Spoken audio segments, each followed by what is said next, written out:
kuvuka umlayezo enhlizweni yami okulalela izwi ubaba bawuncane ngijwayele ubaba umncane kuthiwa kuhle ulalela wenze ungalaleli nje ungenzi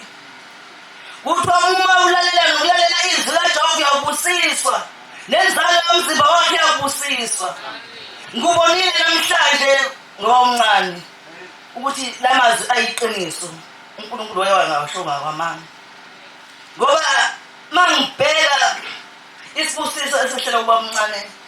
sitshaleka kubatwana sichitheke kubatwana sasachithela ngisho bakhwenyana angathi uNkulunkulu bawuncane ngakukhumbula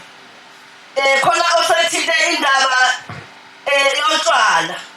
kuzoba yitiye ngoba owawethu ngelamana naye noma ngingamelanga kodwa ngelamana naye ngoba sangcwelibele nto intombi kancwana kaGwabini uthini indaba kaTshwala engufakazi khona bathi ngumfakazi oqanda ikhanda ngumfakazi oqanda ikhanda ngosikhakhane ngendaba kaTshwala oseqinisele kwaze kwamanje walalela izwi usikhakhana akuthathanga nje wathanda ukuthi angivala utshwala la ekhaya walalela izwi ngangikhona wayeqoqa wonke lo mndeni wawosikhakhana umndeni wawosikhakhana ke ngini wakhona wonke umndeni kwakusekhona ngisho obhuti abadala abangasekho manje wabekhona wayebaqoqile bezolalela imithetho ngoba kade ukuthi umuntu mayithatha uMnazaretha ethulwe ekhaya ebetshelwe imithetho yobuNazaretha imithetho kaShembe abantu bekhaya owayephethe nje umuntu owayephethe leyo nkonzo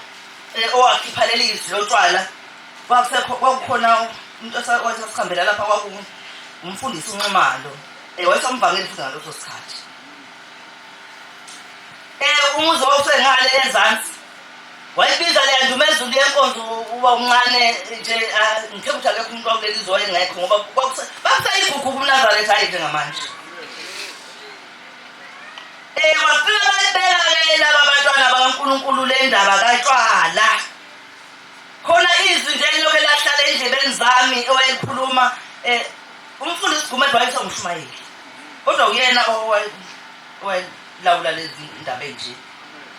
wathi kuleli ikhaya-ke khona sekuzokwenzeka sekuzoba umehluko sekuzothiwa ukwadlula wafa ngoba kusukela namhlanje ngoba lo mntwana esendlenisele indilozi nje wayenza umsebenzi omkhulu omncane angazi uma wayebulela isilwane esingangazo lezi zilwane kade yibulewe isilwane esiyinkomo ngibona kanjani impela ebiyela umuzi amatshe saqala ngalolo langa ubuyela umuzi uthubuyela umuzi ubuyela kanjani wayekhuluma le ndaba uGumede bikela umndeni wasikhakhana ukuthi kuleli ikhaya-ke utshwala abusezukwenziwa ngokulalela izwi bokuncane walibambisisa lezi lizwi kuze kube manje wabanikelela abantu bakwasikhakhana wabayelisa utshwala ngokulalela imithetho kaShembe iyasehluleka bangcwele ngoba kade esho bekhuluma le ndaba ukuthi siyehluleka ngoba siphathwe yihloni bomncane kangahlonizeke yena wenza lo qiniso ukuthi nje mina ngifuna ukwenza lokhu okuyisiqiniseko sashe ngoba leli izwi impela lotshwala libanjwa liyekwa ngoba ukuze impela namanje befuna ukulisho belisho ukubona ukuthi bayibamba bayishutheka ngoba oze manje ukubheka mina kuyinqa yokujwayela kuyisifo sokujwayela hayi ukuthi ngempela lo mntwana ngempela ngoba impela